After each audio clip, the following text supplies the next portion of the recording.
Assalamualaikum warahmatullahi wabarakatuh. Saya Aura Islami dari 12 Mei 3 akan menjelaskan tentang pemberontakan PKI Madiun pada tahun 1948, PRRI atau Permesta, dan RMS. Sebelumnya saya akan menjelaskan apa itu disintegrasi bangsa. Nah, disintegrasi bangsa itu adalah sebuah kejadian ketika bangsa mengalami perpecahan. Nah, itu tuh bisa disebabkan oleh 3 konflik, yaitu yang pertama konflik ideologi, konflik kepentingan atau ketentaraan, dan yang terakhir itu adalah konflik kenegaraan atau sistem pemerintahan itu sendiri. Nah, yang pertama adalah PKI Madiun 1948.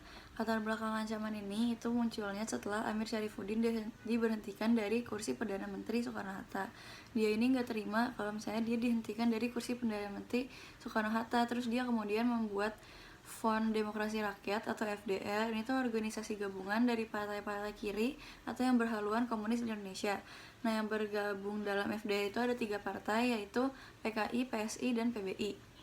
Kejadiannya, Amir Syarifuddin ini mendapat bantuan dari Musso. Musso ini tuh seorang kepala PKI yang baru aja pulang dari Moskow. Nah, Musso sama PKI Madiunnya ini langsung masuk atau bergabung ke dalam FDR yang dibuat oleh si Amir Syarifuddin ini. Nah, sebenarnya tujuan Amir Syarifuddin membuat FDR ini, dia tuh ingin menjatuhkan kabinet Muhammad Hatta, sementara Musso tuh ingin mendirikan negara sosialis Indonesia yang berpusat di Madiun. Nah, tanggal 18 September itu Musso ini ingin memproklamasikan berdirinya Uni Soviet Indonesia yang berpusat di Madiun. Nah, kabar ini tapi sampai duluan ke pemerintah pusat. Akhirnya, buat mencegah pemberontakan terus berlanjut, pemerintah mengirimkan angkatan bersenjata ke Madiun dan terjadilah pertempuran di sana. Akibat pertempuran ini, si Musso atau kepala PKI-nya tadi ini, dia tertembak mati saat di medan tempur. Setelah itu, Amir Syarifuddin ditangkap dan diserahkan ke penjara. Nah, pasukan PKI lainnya itu mereka ada yang tertangkap juga, ada juga yang mereka kabur ke daerah Kediri. Nah, peristiwa yang kedua itu adalah PRRI atau Permesta.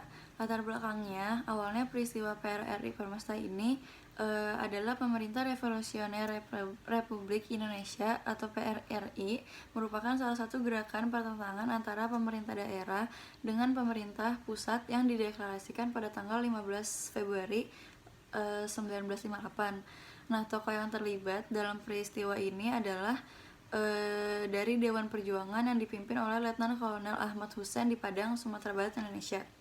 Terjadinya peristiwa ini disebabkan oleh konflik yang dipengaruhi oleh tuntutan keinginan akan adanya otonomi daerah yang lebih luas. Selain itu, ultimatum yang dideklarasikan itu bukan tuntutan untuk pembentuk negara baru maupun pemberontakan, tapi lebih kepada konstitusi yang dijalankan. Pada saat itu, kondisi pemerintahan Indonesia itu masih belum stabil karena baru habis agresi militer Belanda. Nah, ini tuh juga mempengaruhi hubungan pemerintah pusat sama pemerintah daerahnya, hingga menimbulkan beberapa ketimpangan dalam pembangunan pada daerah yang di luar Jawa. Jadi daerah di luar Jawa tuh agak nggak keurus gitu pada saat ini.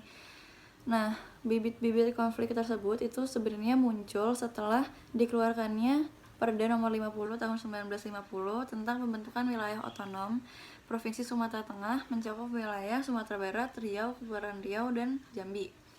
Nah, tujuannya si PRRI Permesta ini sebenarnya untuk mendorong pemerintah supaya memperhatikan pembangunan negeri secara menyeluruh. Jadi nggak cuma di dalam Pulau Jawa aja, karena pada saat ini pemerintah cuman memperhatikan pembangunan yang ada di dalam Pulau Jawa, sedangkan yang di luar Pulau Jawa itu ditelantarkan, bisa dibilang seperti itu.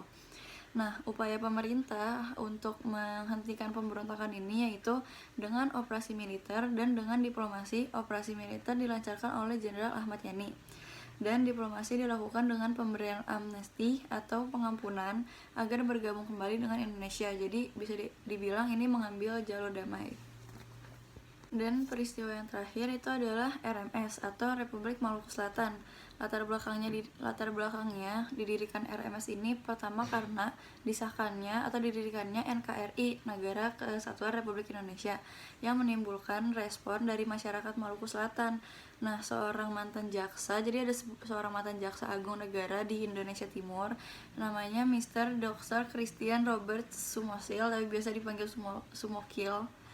memproklamasikan untuk berdirinya Republik Maluku Selatan. Dia ini yang memutuskan buat mendirikan Republik Maluku Selatan pada tanggal 25 April 1950. Nah, hal itu merupakan bentuk penolakan atas didirikannya NKRI pada saat itu. Nah, Sumokil ini nggak setuju kalau misalnya didirikan NKRI. Akhirnya dia mencoba melepas wilayah Maluku Tengah dan NIT dari Republik Indonesia. Terjadinya itu, berdirinya Republik Maluku Selatan ini langsung menimbulkan respon pemerintah pusat dong, yang merasakan kehadiran Republik Maluku Selatan ini bisa membuat mengancam bagi keutuhan NKRI. Makanya pemerintah tuh langsung mengambil beberapa keputusan untuk langkah selanjutnya. Upaya pemerintah yang dilakukan sama pemerintah yang pertama adalah mengambil jalan damai. Nah, jalan damainya itu pemerintah dia mengirimkan Dr.